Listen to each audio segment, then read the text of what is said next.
बिस्मिल्लाहिर्रहमानिर्रहीम इय्याका नअबुदु व इय्याका नस्तईन। This is Javed Baig advocate high court.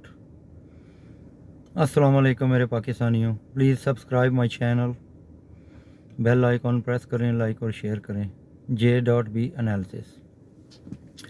आज कुछ दोस्तों की फरमाइश पे जो करंट सिनारियो जा रहा है उसको जो है ना वो मैं एक्सप्लेन करने लगा हूँ कि पंजाब असम्बली में क्या हो रहा है कि आर्टिकल 63A क्या कहता है। आर्टिकल 63A ये कहता है कि अगर पार्लियामेंट्री पार्टी डिक्लेरेशन एक डिक्लेयर करती है कि फ़लाँ मेंबर जो है ना पार्टी से हट के वोट दे रहा है। अब पार्लियामेंट्री मेंबर जो है वो पंजाब असम्बली में साजिद अहमद भट्टी साहब हैं, जिन्होंने एक मीटिंग कंडक्ट की 21 जुलाई, और जिसमें सब लोगों ने इस बात का फ़ैसला किया, सब मेंबर्स ने, कि हम वोट परवेज़ इलाई साहब को देंगे। अब मसला ये हुआ कि चौधरी शुजात साहब का लेटर आ गया जो डिप्टी स्पीकर साहब ने उस पर जो है वो बातचीत की कि जनाब मैं 10 वोट काउंट नहीं करूँगा, जो कि बिल्कुल इलीगल अनकॉन्स्टिट्यूशनल है। वो कैसे हैं मैं आपको बताता हूँ। जब पार्लियामेंट्री लीडर जो साजिद अहमद भट्टी साहब हैं, वो एक नोटिस भेजेंगे, एक लेटर भेजेंगे पार्टी हेड को कि फ़लाँ मेंबर ने वायलेशन की है, तो फिर उस पर पार्टी हेड जो है वो उस पर फैसला अपना सुनाएगा। ठीक है, वो फिर इलेक्शन कमीशन को कह के उसको डिस्क्वालीफाई भी करवा सकता है। वो आगे का सो ऑन प्रोसेस है जो कि कॉन्स्टिट्यूशन में लिखा हुआ है। अब हमने आना इस बात पे है कि ये हमारे मुल्क में हो क्या रहा है। 186 वाला जो है वो बाहर बैठा हुआ है, 179 वाला वो जो है ना वो CM बन गया है। मुस्लिम लीग काफ के जो सरबराह हैं चौधरी शुजात साहब, उनका ये लेटर इलीगल और अनकॉन्स्टिट्यूशनल है, क्योंकि उनको इख्तियार भी नहीं है। अब तो चौधरी शुजात साहब को सोचना चाहिए कि अगर उनकी पार्टी के मेंबर्स ने, क्योंकि डेमोक्रेसी है, कोई डिक्टेटरशिप नहीं है, कि उन पे अदम एतमाद कर दिया है, तो उनको पार्टी इलेक्शन पार्टी के अंदर री इलेक्शन करवाने चाहिए और सबकी राय लेनी चाहिए, और जो कहे कि ये पार्टी हेड है वो भी पार्टी हेड होना चाहिए। पहले तो शुजात साहब को ये बोल्ड स्टेप लेना चाहिए। दूसरा, ये जो लेटर है ये तो इंशाल्लाह ऐसे उड़ेगा जैसे एक कागज़ का टुकड़ा जो है ना थोड़ी सी हवा के झोंके से उड़ जाता है, ये तो ऐसे उड़ेगा अल्लाह के फजल से। देखें, अलमिया ये है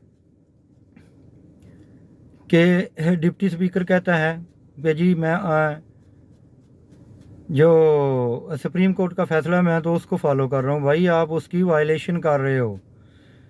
जो सुप्रीम कोर्ट का फ़ैसला है उसका पैराग्राफ 9 पढ़ें, जिसमें पार्लियामेंट्री पार्टी लिखा हुआ है और आइन में भी ये लफ्ज़ लिखा हुआ है। अब पार्लियामेंट्री पार्टी कौन सी है पंजाब असम्बली में? वो है 10 मेंबर्स। उनमें उन्होंने एक हेड चूज़ किया हुआ है जिसका नाम है साजिद अहमद भट्टी।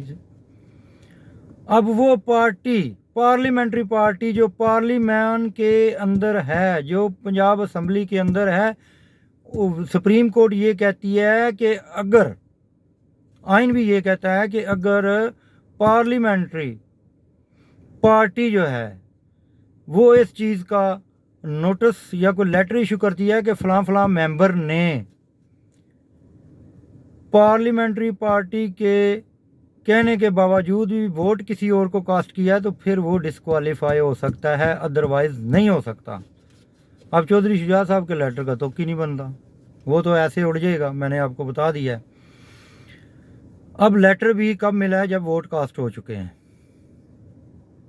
ठीक है, ये तो वायलेशन है आइन की, ये तो वायलेशन है सुप्रीम कोर्ट ऑफ पाकिस्तान के ऑर्डर की, कंटेम्प्ट ऑफ कोर्ट की है डिप्टी स्पीकर ने। मैं आपको बताता चलूँ, सुप्रीम कोर्ट का कोई भी फैसला सुपीरियर नहीं है उससे जो कुछ आइन में लिखा हुआ है। आइन को बरतरी हासिल है, सुप्रीमेसी हासिल है, फर्स्ट इंस्टांस पे आता है पाकिस्तान का आइन, और उसके बाद फिर ये सारे मामला स्टार्ट होते हैं कि जी सुप्रीम कोर्ट का, हाई कोर्ट का जो भी फैसला हो।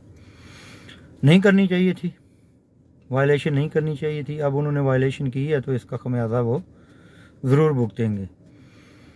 अब मैं ये सोच रहा हूँ मेरे पाकिस्तानियों, देखें कि कितना जुल्म है कि जो 15 सीट्स पीटीआई ने ली हैं, वाम का मैंडेट फिर मिला है पीटीआई को, और पीटीआई का जो नॉमिनेटेड उम्मीदवार था वो चौधरी परवेज़ लाई हैं।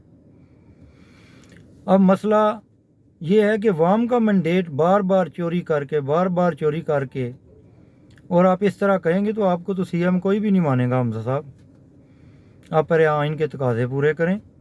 ये एक प्री प्लान्ड था काम, और अगर पार्टी हेड की तरफ से कोई लेटर इशू भी करता है तो वो पहले मेंबर्स को इन्फॉर्म किया जाता है और उसके बाद उस पर प्रोसेस शुरू होता है।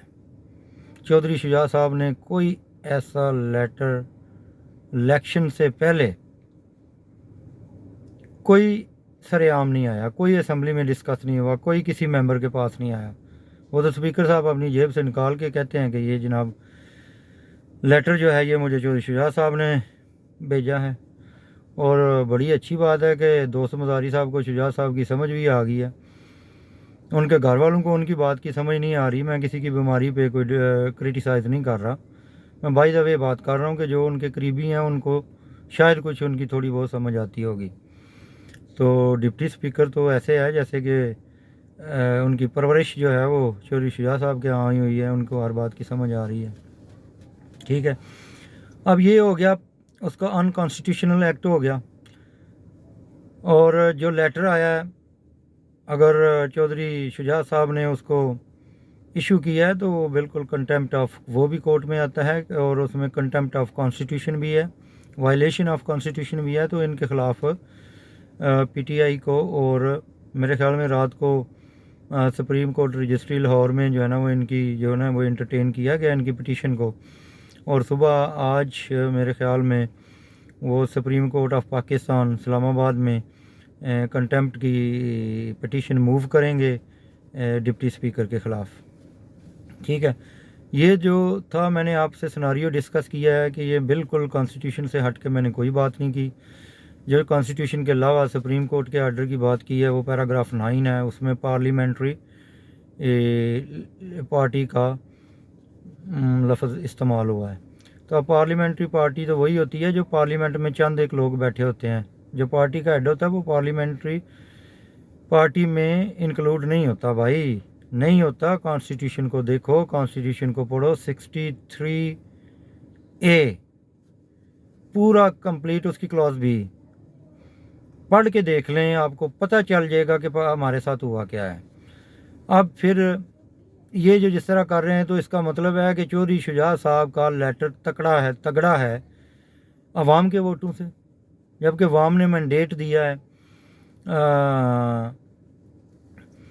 उसको पीटीआई को, जबकि चौधरी शुजा साहब के घर के सामने लाहौर में ज़हूर पैलेस के सामने भी मुजाहरे हुए हैं। लेकिन मेरी अवाम से भी दरख्वास्त है कि आप अपना एहतजाज रजिस्टर्ड करवाएं। और ये जो मामलात हुए हैं, आपको मैं एक और बात बता दूं कि जो नून लीग के वज़रा थे पंजाब में, उन्होंने अपने ऑफिस से अपने जो अकोमोडेशन दी होती हैं गवर्नमेंट की तरफ से, वहाँ से अपना सामान शिफ्ट करना शुरू कर दिया था। अब फिर ऐसा क्या हुआ कि वो लेटर को आना पड़ा। वो लेटर आया, उसके पीछे मंतक क्या है। चौधरी शुजा साहब पहले तो कह रहे थे कि हम परवेज़ लाई को वोट कास्ट करेंगे, हम इस तरह करेंगे, फिर उनका लेटर आ जाता है जो कि श्री मज़ारी के पास आता है, जो कि लीगल प्रोसेस के हिसाब से देखा जाए, लीगल प्रोसीजर के हिसाब से देखा जाए तो वो पहले मेंबर्स को मिलना चाहिए, मेंबर को मना करना चाहिए, जबकि ऐसा नहीं हुआ। तो मेरी सब दोस्तों से अपील है कि अपना अपना रिकॉर्ड रजिस्टर्ड करवाएं। ये बिल्कुल गैर आइनी काम हुआ है। और मैं आपको एक और ख़बर दे दूं, जो नेक्स्ट वीक आ रहा है उसमें इंशाल्लाह आपके अदालत इंशाल्लाह अल्लाह के फजल करम से ये फ़ैसला करेगी कि परवेज़ लाई वज़ीर आला हैं और हमजा शहबाज को किक आउट करेगी।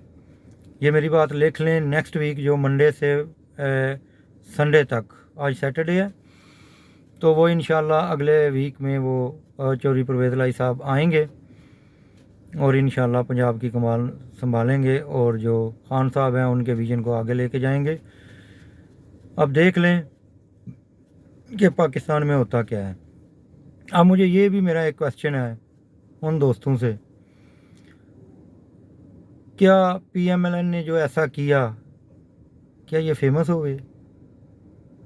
नहीं, ये आप सर्वे करवा लें, ये अवाम की नज़रों में और भी गंदे हुए हैं।